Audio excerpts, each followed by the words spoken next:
Hello, good morning. കട്ടൻ ചായ കുടിച്ചുകൊണ്ട് തുടങ്ങാൻ പോവാണ്. രാവിലെ ഇഡ്ഡലിയാണ്.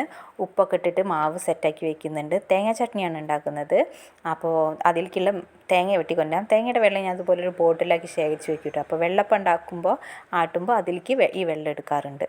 അപ്പോൾ വെള്ളം തിളച്ച് വന്നിട്ടുണ്ട്. നമുക്ക് മാവ് തട്ടിലൊക്കെ ഒഴിച്ചിട്ട് ആവി കയറ്റിയെടുക്കണം. 2 ദിവസത്തേക്കാണ് ഞാൻ മാവ് ആട്ടിയെടുക്കാറ്. ഫസ്റ്റ് ദിവസം ഇഡ്ഡലി ഉണ്ടാക്കും, അടുത്ത ദിവസം ദോശ ഉണ്ടാക്കും. അങ്ങനെയാണ് ചെയ്യാറ്. അപ്പം നമുക്ക് ചട്നിക്കുള്ള തേങ്ങ ചിരകിയെടുക്കാം. ചീനമുളകാണ് കേട്ടോ ഇടുന്നത്. അപ്പോൾ നമ്മളെ പറമ്പിൽ തന്നെയാണ് ചീനമുളക് നുള്ളുന്നത്. നമുക്ക് ചെറിയൊരു പച്ചക്കറി തോട്ടമുണ്ട്.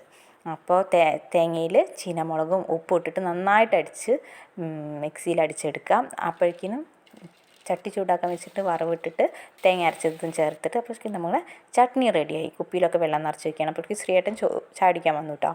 അപ്പോൾ ശ്രീയേട്ടനുള്ള ഇഡ്ഡലിയൊക്കെ എടുക്കുകയാണ്. കുഞ്ഞു ശ്രീയേട്ടന് രാവിലെ ഇതുപോലെ എന്നും ഇരുന്ന് ചായ കുടിക്കും കേട്ടോ. എല്ലാവരും പോയി കഴിഞ്ഞ് ഞാനും കുഞ്ഞും കൂടി ചായ കുടിക്കുകയാണ്. Okay, bye.